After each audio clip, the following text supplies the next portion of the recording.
Y la palabra que yo tengo preparada para hoy se llama no los dejaré huérfanos. Y hoy yo te voy a ayudar a entender qué es lo que Cristo quiso decir cuando habló de orfandad. ¿Por qué dijo no los dejaré huérfanos? ¿Y por qué si usted tuvo papá y el otro no? ¿Por qué no dijo algunos sí y al otro no? Y lo dijo en general. Eso pareciera como que toda la humanidad estaba huérfana. Parecía que esa era la condición de toda la humanidad. Y cuando predicamos esta palabra, mucha gente dice, pero yo tuve padre. Eso no tiene nada que ver conmigo. Yo no soy un damnificado de lo que está pasando en Venezuela, o a mí no me dejaron en un orfanato. ¿Por qué la palabra orfandad y por qué en un servicio del Día del Padre? Pues hoy vamos a ver dos tipos de personas que están en orfandad.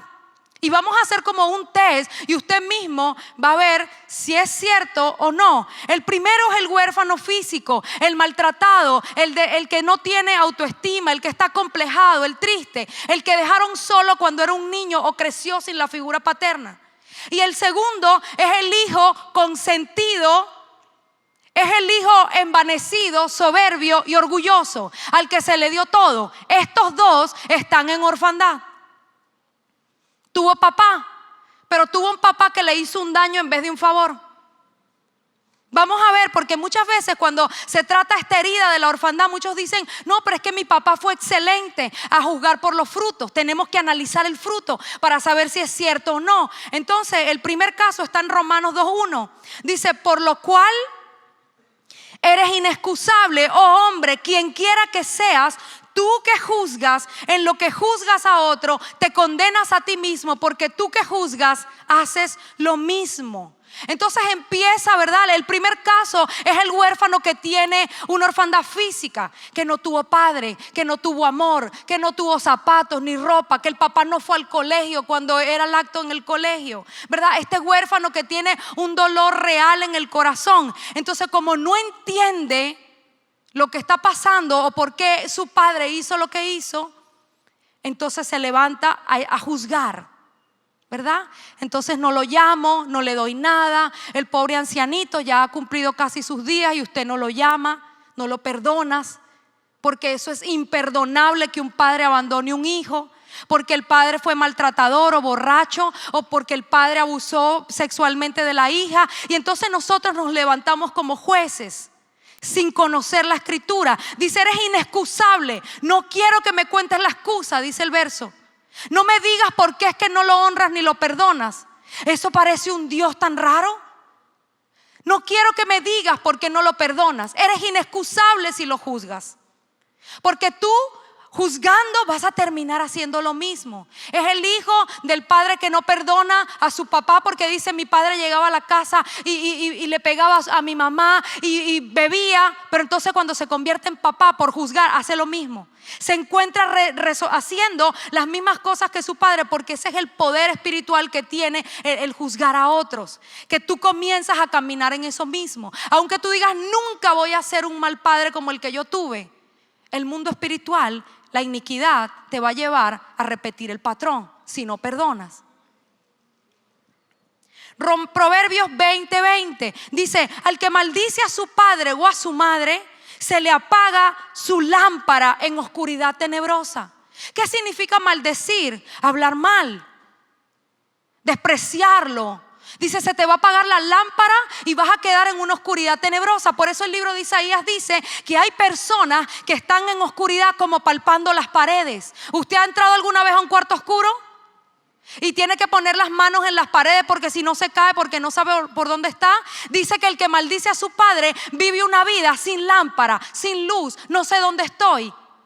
Se te apaga la lámpara, la revelación. Por más que vengas a la iglesia y diezmes y ofrendes y ores y sirvas, si tú no perdonas a tu padre, no vas a poder tener una vida en Cristo Jesús.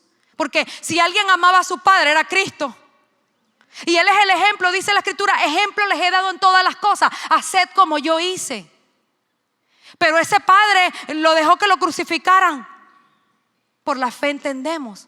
Siempre Dios tiene un plan. Aún lo que está pasando con Venezuela, mientras yo oraba ayer con mi hermana por Venezuela y antes de ayer, yo veía techos de cristal, edificios nuevos de cristal. Yo le decía, la mano de los extranjeros va a reconstruir Venezuela. Porque Dios siempre es bueno y Dios siempre tiene un plan. Pero el ser humano, cuando no entiende, se levanta y juzga. ¿Verdad? Como decía Job, cosas increíbles, maravillosas eran estas que yo no entendía. Por lo tanto me arrepiento porque hablaba lo que no entendía. Entonces juzgamos a ese papá porque cometió un error, porque es un borracho, porque es un alcohólico, porque me abandonó, porque le pegó a mi madre, por lo que sea. Ese papá tiene una historia. Nadie voluntariamente quiere ser malo. Ese papá tuvo un papá, un abuelo, tuvo una niñez. ¿Has considerado la niñez de tu padre o solamente exiges buscando la perfección de él? Créanme que esto va a terminar bueno, pero es necesario sacar para poder poner. Es necesario derribar, y la verdad lo que hace es que parte los tuétanos, penetra profundo el alma para que la mentira sea desarraigada. Amén. Es necesario predicar la verdad, porque la verdad es lo que me hace libre. Miren, no crean que la liberación es caerse en el piso, hablar en lengua, que todo. No, yo no contradigo los dones perfectos del Espíritu Santo, claro que sí. Pero la Escritura dice, la verdad me hace libre. O sea, es la verdad la que desata el alma del engaño. Todo en el mundo espiritual, que lo que Satanás tiene en la vida humana, se sostiene por medio del engaño. Cuando viene la verdad, parte lo que Satanás había hecho y construido en la mente humana. Vamos a leer ahora el segundo caso, ¿verdad? Antes de entrar en la doctrina de la paternidad. El segundo caso lo encontramos en Hebreos 12 del 5 al 11. Aquí es donde viene el otro hijo. Ya no el que juzga porque tiene derecho, porque el papá lo abandonó, sino el hijo consentido, que cuando se le predica esto dice, yo tuve un papá excelente. Mi papá fue lo mejor del mundo. Yo tengo 10 años ministrando paternidad. Ustedes saben, algunos saben, mi papá me dejó en una plaza cuando yo tenía 9 años con mis hermanas. Así que esto yo lo conozco en primera fila, crecí en la calle, conozco el hambre, el frío, el abandono, la desprotección. Por eso conozco esta palabra, indagando en cómo resolver las cosas. Así que Hebreos es el niño. ¿Ustedes conocen a Kiko? Este es Kiko. Este que vamos a ver aquí dice, y habéis ya olvidado la exhortación que como a hijos se os dirige, diciendo, hijo mío, no menosprecies la disciplina del Señor, ni desmayes cuando eres reprendido por Él, porque el Señor al que ama, disciplina. Fíjense que la disciplina es una manifestación de amor.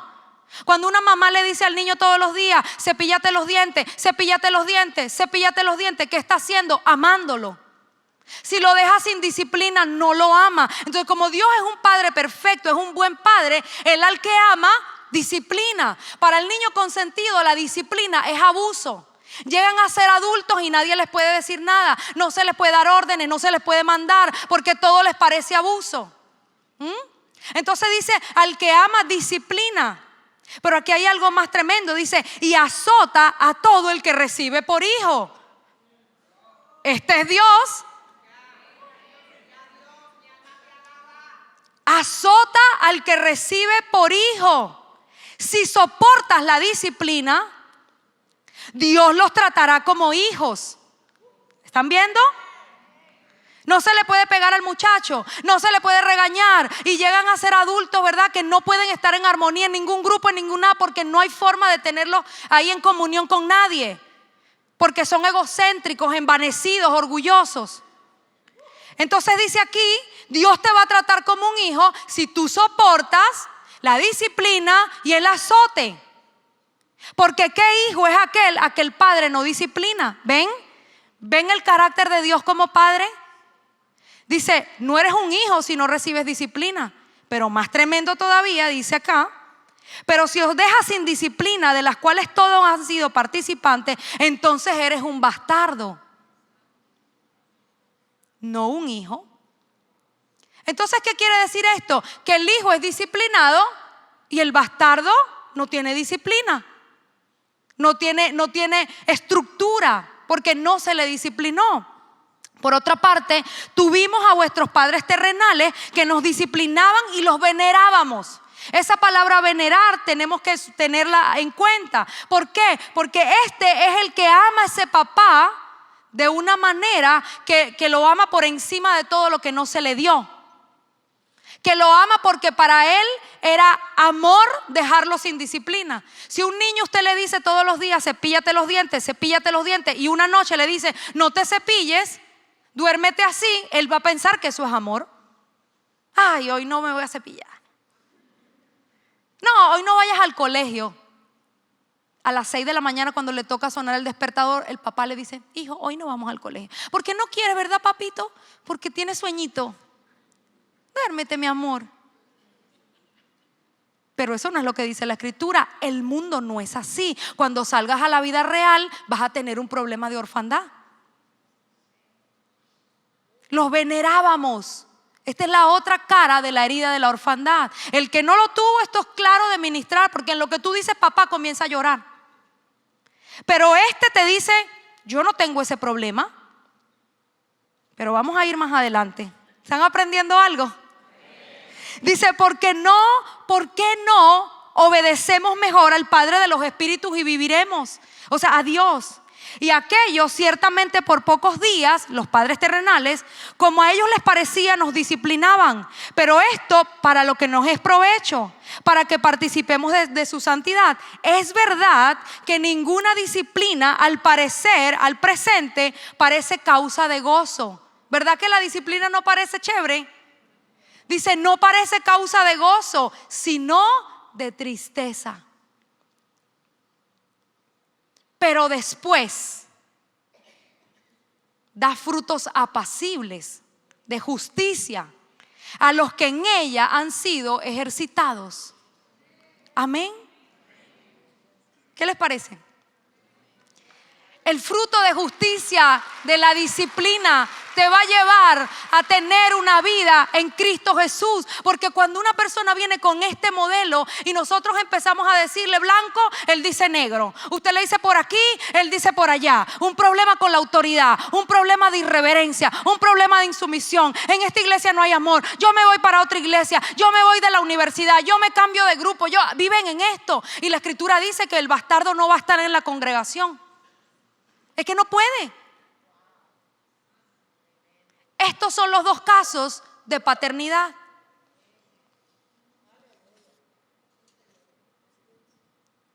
Me queda poco tiempo aquí, voy por la mitad, yo no sé, téngame paciencia. Tengo mucha base bíblica. Génesis 1, 26. Génesis 1, 26. Dice aquí, hagamos al hombre a nuestra imagen conforme a nuestra semejanza. El Señor hizo al ser humano conforme a sí mismo. Todo estaba bien y yo les voy a enseñar hoy algo que si usted lo recibe en su espíritu va a cambiar para siempre sus vidas. Porque yo encarno esta herida de la paternidad. Yo sé cómo se sale de ahí. Y si hoy tú aprendes esto, Dios te va a adoptar en la familia celestial. Amén.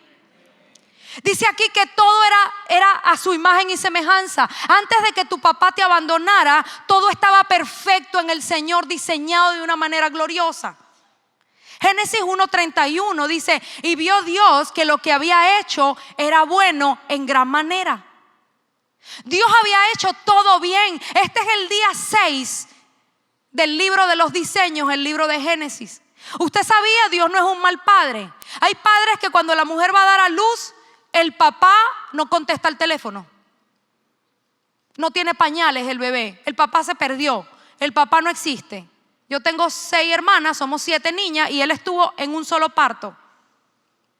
Pero Dios, que es un buen padre, en el día 6, cuando hizo a Adán, ya había peces, fruto, árboles, hierba, mar, tierra, todo lo necesario. El día 6, cuando el Señor lo puso ahí, había todo, como un buen padre.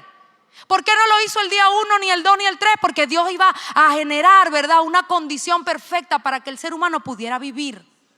Entonces este día, cuando Adán es creado, el Señor dice, vio Dios que lo que había hecho era bueno en gran manera.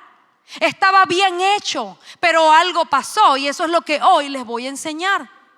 Cuando Dios diseñó al ser humano, quiero que sepan todo lo que da la paternidad perfecta de Dios. Número 1, te da afirmación e identidad.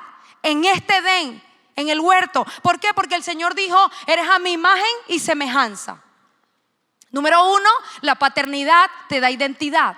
Número 2, le dio provisión, porque le dijo a Adán: fructificad, multiplica la tierra, de todo árbol puedes comer. Un padre que te da provisión. Número 3, le dio autoridad, porque le dijo: sojuga la tierra y enseñoréate de ella. Y número 4, le dio un propósito, le dijo: llena la tierra. También protección, porque los puso geográficamente en el huerto del Edén. Entonces la paternidad da afirmación, provisión, autoridad, propósito y protección. Amén. Así era nuestra vida por medio de Adán cuando estábamos en él, en el huerto del Edén, cuando todo era bueno en gran manera. ¿Qué pasó? Capítulo 3 del libro de Génesis: la desobediencia del hombre. Ahí empezó el problema. Romanos 5:12 dice: el pecado entró en el mundo por un hombre. Ese hombre no se llama Jaime, ni Luis, ni Pedro. ¿El nombre de tu padre? No. El culpable de esto fue Adán. Hay unos pastores que dicen que Adán vive allá arriba con una casa con cerco eléctrico, porque todo fue culpa de él. Entonces imagínense donde pudiéramos entrar ahí. Por un hombre entró el pecado al mundo, y ese hombre no fue tu padre. Esto es una cadena generacional que hoy, si me permiten el tiempo, yo se las voy a explicar. No fue tu papá. Y cuando decimos por la fe entendemos, esto te ayuda a perdonar de todo corazón, desarraigando para siempre, te haya envanecido y malcriado como el de Hebreos, o te haya abandonado como el que te hace juzgarlo y no perdonarlo. Cualquiera que sea la situación, necesitas quitar el argumento para que pueda venir la paternidad de Dios, para que puedas celebrar el Día del Padre con gozo, siendo un hijo de Dios. Amén. El pecado de Adán nos separó. Isaías 59:2 dice: pero vuestras iniquidades han hecho separación entre vosotros y vuestro Dios, y vuestro pecado han hecho ocultar de nosotros su rostro para no escucharlo. Cuando usted pregunta ¿dónde está Dios?, esto está pasando. En una situación de calamidad, claro que la misericordia de Dios es buena y es muy grande, pero el pecado nos separa de Dios. Esto fue lo primero que pasó con Adán. Quedamos todos desarraigados. Salmo 22 del 1 al 2 dice: Dios mío, ¿por qué me has desamparado? ¿Por qué estás tan lejos de mi salvación y de las palabras de mi clamor? Dios mío, clamo de día y no respondes, y de noche y no hay para mí reposo. Miren, esta oración del rey David, que además es una oración mesiánica, Cristo en la cruz después diría estas mismas palabras, es una oración que revela la expectación del huérfano. Dios mío, ¿por qué me has desamparado? Esa palabra desamparado en el original hebreo quiere decir separado, dislocado. Desamparo quiere decir separado de Dios como papá. Por eso es que él dice: Dios mío, ¿por qué me has desamparado? ¿Por qué clamo y yo siento que tú no me oyes? Esa es la expectación de un huérfano. Yo te estoy pidiendo, Dios no existe. ¿Por qué los niños de África? ¿Por qué los hombres? ¿Por qué los terremotos? ¿Por qué? ¿Por qué Dios no está? Él no me está escuchando. ¿Por qué no me sana? El pecado ha hecho una separación entre Dios y los hombres. Pero ¿cómo ora un hijo? Jesús, que es el hijo perfecto que nos enseña cómo ser hijo, Jesús decía: Padre, yo te doy gracias porque tú siempre me oyes. ¿Ven la diferencia? De la abundancia del corazón habla la boca. El hijo dice: Padre, yo sé que tú me oyes y te doy gracias de antemano porque me vas a ayudar. El huérfano dice: yo te estoy clamando y tú no me oyes. Juan 14:18 dice: no os dejaré huérfanos. Cuando Adán peca, quedamos todos separados, quedamos todos dislocados. Seas el de hebreo, el niño consentido, o seas el que está enojado con su papá, toda la condición de la humanidad es orfandad. En general, todos quedamos separados de Dios como Padre. Lo que la herida tuya de manera personal hace es que le da matices a la herida. No es lo mismo que el padre te abandonó, a que el padre te violó, a que no lo conociste nunca. No es lo mismo, matices de la herida, pero en general la condición de la humanidad es orfandad. Por eso Cristo dice, no los dejaré huérfanos. ¿Y qué significa esa palabra? Viene del hebreo ayin, que quiere decir, miren esto tan tremendo. Quiere decir nada, no existir, sin valor, falta, incurable, inescrutable, infinito, morir, nadie, nada, dónde o de dónde. Todo eso en el original significa huérfano. El que no tiene papá o el que creció sin papá entiende bien estas palabras porque se siente el hijo de nadie. ¿Alguno de ustedes se ha sentido así? Yo me siento el hijo de nadie. Si yo tuviera un papá importante, un papá influyente, me ayudaría, no estaría en esta situación. Se siente que no tiene valor, que no merece nada. Acomplejado, triste, afligido, humillado. Esto es orfandad. Así estaba la condición del mundo. No existir, imagínese eso. No, porque es que yo no existo, a mí en mi cumpleaños nadie me llama, yo no le importo a nadie. Esos son los sentimientos de un huérfano. Y un huérfano fluye en el orgullo, en el envanecimiento, en la soledad, en el complejo. Primera de Juan 2 del 15 al 16. Aquí vamos a hacer un pequeño test para ver si tenemos o no orfandad. Ya por aquí ya hemos dicho bastante. Pero vamos a hacer un test con un solo verso bíblico. Dice, no ames al mundo ni las cosas que están en el mundo. ¿Qué es el mundo? A veces la gente dice, este sí es mundano. ¿Qué significa eso? El mismo verso te va a decir qué es el mundo. Dice, si alguno ama al mundo, tres cosas son el mundo o constituyen el mundo. Dice, si alguno ama al mundo, el amor del Padre no está en él. Entonces tengo orfandad. ¿Qué es el mundo? Dice, porque todo lo que hay en el mundo, número uno, los deseos de la carne, los deseos de los ojos y la vanagloria de la vida no provienen del Padre, sino del mundo. Cuando hablamos de estas tres cosas que son el mundo, usted dirá, bueno, pero los deseos de la carne, yo no estoy en pecado sexual, que es lo primero que se piensa. El deseo de la carne también es trastornos alimenticios, obesidad, bulimia, anorexia. Deseos de la carne también es azúcar, alcohol, droga, psicotrópicos, psicoactivos, dependencia a cualquier sustancia. Eso es deseo de la carne. Fármacos. Deseo de los ojos no es solamente pornografía. Deseo de los ojos es envidia, codicia.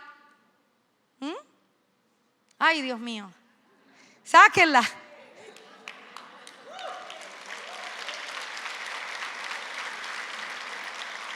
Y la vanagloria de la vida, el egocentrismo, la egolatría, el egoísmo, el orgullo, el materialismo, la ludopatía.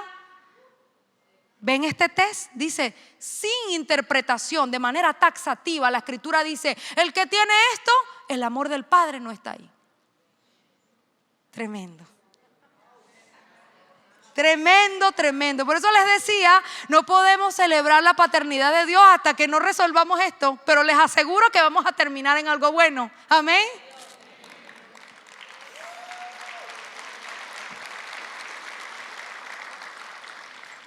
¿Cuál es la participación de Dios con esta herida? Miren, una vez estaba en Lisboa y estaba hablándole al recepcionista de la paternidad de Dios y él viene y me dice, ¿a ti te parece que ese es un buen padre que solo te dejó un libro y se fue? ¿Ah? Porque la gente piensa que Dios no hizo nada cuando Adán pecó y lo que pasó, ¿verdad? Pero también hay un verso que dice, y lo vamos a ver ahora, dice, como traemos la imagen del terrenal, así mismo traemos la imagen del celestial. Entonces el padre biológico, tu padre terrenal, te hace tener o diseñar una imagen de Dios como papá. Como yo conocía este verso, le pregunté al muchacho que quizás tenía por ahí unos 28 años, qué había pasado con su papá biológico. Y él me dijo, cuando mi madre estaba embarazada, mi padre la abandonó. Por eso él tenía una imagen de que Dios te dejó un libro. Él se refería a la Biblia y se fue. Resuélvete con eso. Así veía él a Dios como papá. ¿Por qué? Porque como traemos la imagen del terrenal, así mismo traemos la imagen del celestial. Pero Dios sí hizo mucho más que solo dejarnos un libro. Amén.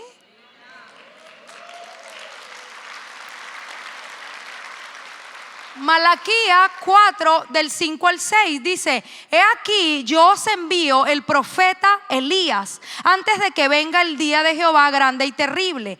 Él hará volver el corazón de los padres hacia los hijos y el corazón de los hijos hacia los padres, no sea que yo venga y hiera la tierra con maldición. Miren esto, vamos a desglosar un poco acá. Este es el último verso del libro de Malaquías, no son los diezmos, es este. ¿Verdad? Que predican con Malaquías el diezmo. Es este el último verso. Imagínense que algo tan importante tenía Dios para decir que esta es la última vez que le habla al pueblo y pasarían más de 400 años para que Dios volviera a hablar. Así que si alguien te va a decir algo y va a durar 400 años para volver a hablarte, yo creo que debe ser importante. Este es el último verso y dice aquí que el Señor va a enviar el espíritu de Elías. ¿Para qué? Con una asignación, dice, para hacer volver el corazón de los padres y los hijos. ¿Qué significa volver? En el original hebreo, volver significa apaciguar, como quien apacigua una guerra, una enemistad. Significa también restituir, restablecer. Esto significa volver. Como el hijo pródigo, cuando la escritura dice volviendo en sí, ¿verdad? Ese volver es restaurar, restablecer. Pero también dice: no sea que yo venga y hiera la tierra con maldición. Maldición es desatada sobre la tierra a causa de la enemistad entre los padres y los hijos. Se está en maldición cuando se está en enemistad con el padre. Mire, el peor negocio que usted puede hacer es levantarse contra su papá biológico. Le digo eso con todo el respeto. No, inexcusable, no me importa qué hizo. Y no es que no importa en términos de tus sentimientos, sino que según lo que la palabra dice, el Señor dice que hay una maldición entre que el corazón del padre y el hijo estén en pleito. Porque eso es, y me gusta enseñarlo siempre como un árbol, que el árbol, imagínense que somos nosotros, ¿verdad? Y tiene 4 partes. Dice: las raíces son nuestros abuelos, las ramas son nuestros padres, el tronco es nuestros padres, nosotros las raíces y los mangos nuestros hijos. Ahora, yo quiero ser este mango que cuelga, pero no quiero tener nada que ver contigo, raíz. No quiero tener nada que ver contigo, tronco. Yo voy a hacer mi propia vida. ¿Qué cree que le pase al manguito este? Pues hay manguitos así. Así vivimos, como Esaú, dice la escritura, que lloraba pidiendo con lágrimas que le devolvieran la primogenitura. Y dice: y aunque lo procuró con lágrimas, no se la dieron. Entonces, el peor negocio que usted puede hacer es levantarse contra su papá y ser el juez de su propio papá. Pero el mejor negocio que usted puede hacer es honrar a tu padre. Eso se suma en el Wall Street del cielo. Amén. ¿Quieres que Dios te bendiga? Llama al viejito, llama al ancianito. Ay, porque ahora está viejo, ahora sí. Llámalo, hónralo, bendícelo. La benignidad guía al ser humano al arrepentimiento. Ámalo. Ya el propio pecado es su juez. Pero miren, entonces dice aquí Malaquías: pastora, ¿para qué me enseñó eso? Porque usted dice: Dios prometió allá en Malaquías. Eso es el Antiguo Testamento, eso no tiene que ver conmigo. Lucas 1 del 16 al 17 dice: y hará, aquí están hablando de Juan el Bautista. Por eso les decía, si me da tiempo les voy a explicar un poco esto. Juan el Bautista encarna la unción de Elías, el poder y el espíritu de Elías, que tiene una asignación específica: hacer volver el corazón de los padres y los hijos.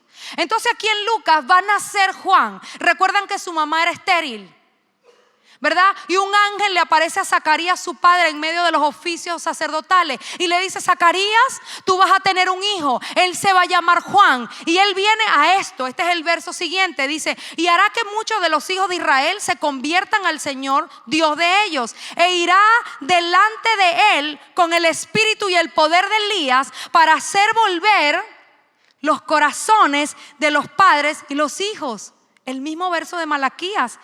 Y de los rebeldes a la prudencia de los justos, para preparar al Señor un pueblo bien dispuesto. ¿Qué quiere decir esto? Que Juan predicaba arrepentimiento, ciertamente, pero Juan vino en el espíritu y el poder de Elías para hacer volver el corazón de los padres y los hijos, como Dios lo había prometido en Malaquías.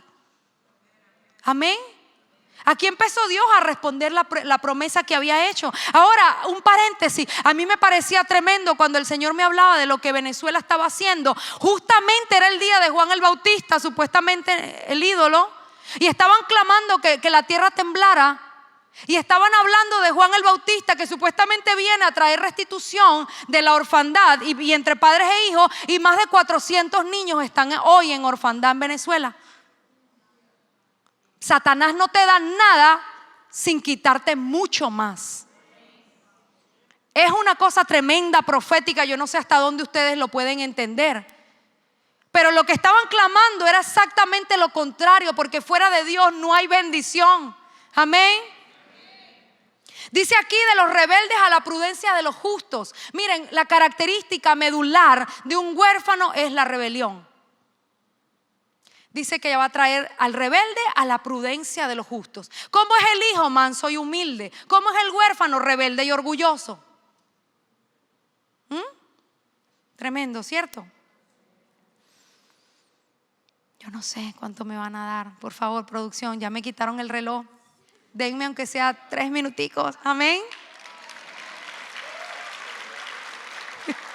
La señora de la pizarrita, ya entendí por qué el pastor siempre está pendiente de ella. Miren lo que dice Lucas 1 del 16 al, Mateo 11, 29. Aprende de mí, dice Jesús, que yo soy manso y humilde. Manso y humilde es la característica del que tiene a Dios como papá. Rebelde y orgulloso el que no tiene a Dios como padre. Ahí usted va haciendo su propio test, ¿verdad? Ya llevamos varias cosas en el test. No, yo no soy huérfano, yo tengo papá. Mateo 17 del 10 al 13. Miren, esta es la unción de Elías. Dice, entonces sus discípulos le preguntaban a Jesús diciendo, ¿por qué pues dicen los escribas que es necesario que Elías venga primero? Respondió Jesús y les dijo, a la verdad, Elías viene primero y restaurará todas las cosas. Hagan énfasis en restaurará todas las cosas. Mas os digo que Elías ya vino y no le conocieron, sino que hicieron con él lo que quisieron. ¿Qué le hicieron a Elías? En este caso Juan el Bautista dice, así también el Hijo del Hombre padecerá de ellos. Entonces los discípulos comprendieron que les hablaba de Juan el Bautista. ¿Ven? Juan el Bautista venía a resolver y a restaurar todas las cosas, pero en estos días lo que hizo fue destruir todas las cosas. ¿Por qué? Porque era la cosa demoníaca de la verdadera, la copia de Satanás. Restaurará todas las cosas, ¿por qué? Porque cuando el corazón del Padre y el Hijo vuelven ellos en sí, soy restaurado a lo que en el Edén Adán tenía por medio de Cristo. Autoridad, identidad, provisión, protección, destino, propósito.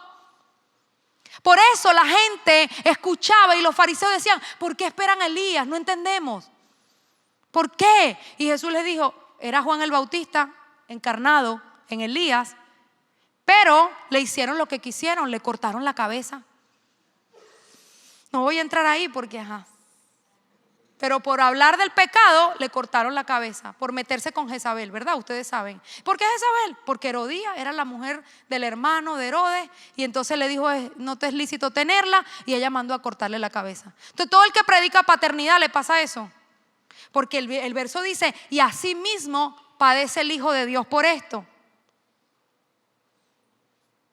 Primera de Corintios 11:7 dice, el varón no debe cubrir la cabeza, pues él, el varón, es la imagen y la gloria de Dios. Pero la mujer es la gloria del varón. Cuando usted ve este verso, hay versos que dicen el hombre, refiriéndose al género humano, y ahí están incluidos los dos. Pero en este verso dice, el hombre es esto y la mujer es esto. Entonces dice, el hombre es la imagen y la gloria de Dios sobre la tierra. Donde usted ve un hombre, ve a Cristo en la carne. ¿Cómo era Cristo? Así como Él, como Él, como Él. Amén. La imagen y la gloria de Dios son los hombres. ¿Qué quiere hacer el diablo? Destruir a los hombres, destruir la paternidad. ¿Por qué? Porque si destruye a los hombres, destruye la imagen de Dios sobre la tierra. Amén. Es un ensañamiento contra ellos. Por eso la herida de la paternidad, la mamá siempre está. La mamá suele estar más benevolente, ella se queda con los hijos y Satanás daña al papá. Al papá es al que saca de la casa, al papá es al que destruye, al hombre es al que destruye, al que le corta la cabeza. ¿Y a quién usa? A la mujer.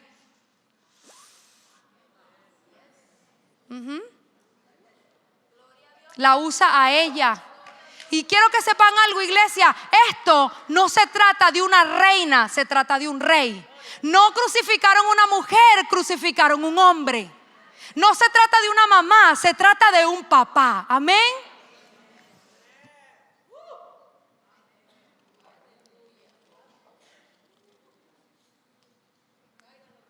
Mateo 3 del 1 al 3. Dice, en aquellos días vino Juan el Bautista predicando en el desierto de Judea y decía, arrepentíos porque el reino se ha acercado, pues este es aquel de quien habló el profeta Isaías cuando dijo, voz del que clama en el desierto, preparad el camino del Señor, enderezad sus sendas. ¿Ven? El profeta Juan el Bautista estaba diciendo, arrepiéntete para que el cielo se acerque a ti. Arrepiéntete para que el cielo venga. Amén. Esto es una fórmula espiritual, una estrategia. ¿Quieres que el cielo se acerque a ti? Arrepiéntete. Amén. De cada área de tu alma. Miren, el alma es como una cosa por departamento. Usted puede estar bien en esta área y en esta no. Cada área que tú pones en justicia, el cielo se acerca ahí. Entonces esto predicaba Juan y era la misma predicación de Jesús. Mateo 4:17 dice, entonces comenzó Jesús a predicar y a decir, arrepentíos porque el reino de los cielos se ha acercado. Era la misma sincronía, ellos predicaban lo mismo. Juan 19:7 dice, los judíos le respondieron, nosotros tenemos una ley y según esta ley debe morir porque se hizo a sí mismo hijo de Dios. Miren, quiero que sepan que este era el cargo penal por el que crucificaron a Jesús. Por eso les decía, Juan padeció por enseñar esto, pero Jesús también, decía el verso anterior. Y aquí, ¿qué es este verso? Cuando Jesús está delante de Pilato, él dice, yo no veo un delito de muerte para matar a este hombre. ¿Por qué lo voy a matar? Y esta fue la respuesta de los fariseos.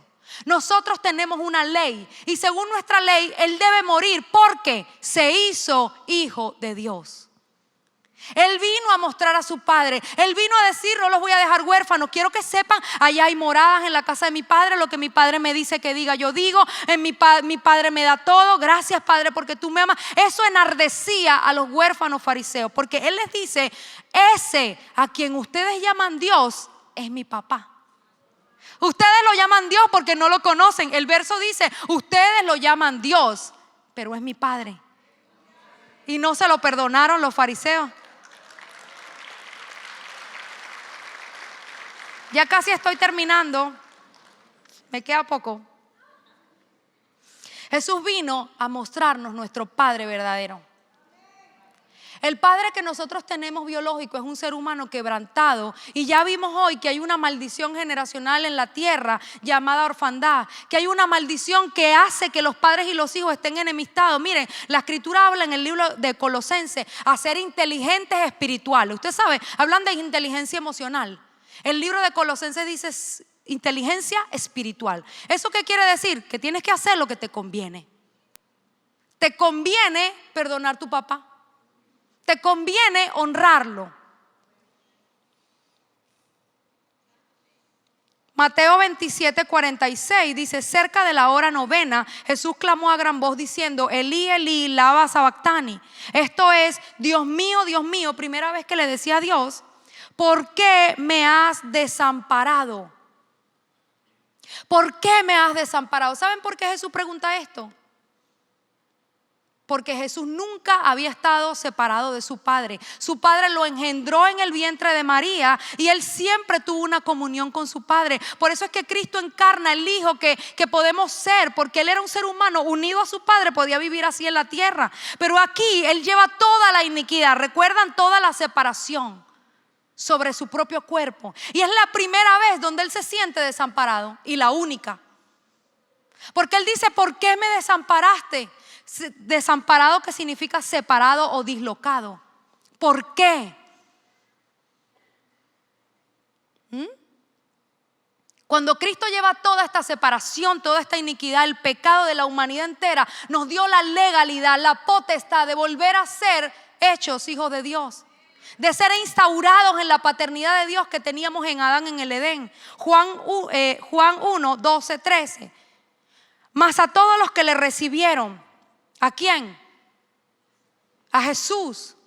Jesús es el camino, la verdad y la vida. ¿El camino a dónde? Al Padre. Ese camino tiene un destino. ¿Cuál es el destino? La paternidad de Dios. Pero muchos estamos con Cristo como Señor y Salvador en el camino. Cristo es mi Señor y mi Salvador, gloria a Dios por eso. Pero usted está en el camino. Pero Cristo quiere llevarte más profundo al Padre. Quiere llevarte al Padre, amén. Usted sabe, cuando usted se convierte al Señor, el que te da la bienvenida, ¿cómo es que se llama el ministerio de nuevos convertidos? El del ministerio de nuevos convertidos es el Espíritu Santo, que te convence de pecado, justicia y juicio. Pero después que Él te agarra, Él te revela a Cristo. El Espíritu Santo te revela a Jesucristo. Pero Jesucristo te revela a su Padre. Entonces la paternidad de Dios está mucho más allá y mucho más profunda. Dice, se les dio la potestad. Potestad significa el derecho legal de ser llamados hijos de Dios. Me quedan 2 versos.